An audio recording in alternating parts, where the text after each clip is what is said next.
Here is the truth. Most companies measure AI return of investment the wrong way.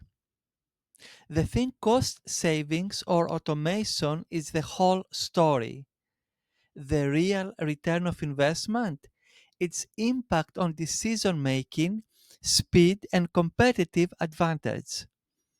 AI allows leaders to make faster, smarter choices, test more ideas, and respond to changes in the market in real time.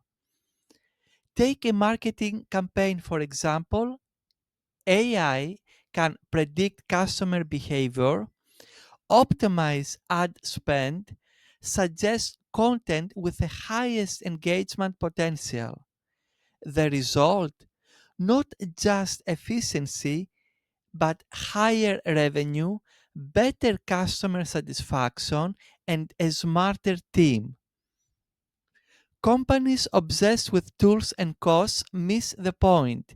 AI is a multiplier of business intelligence and strategy, not just a cost cutting measure.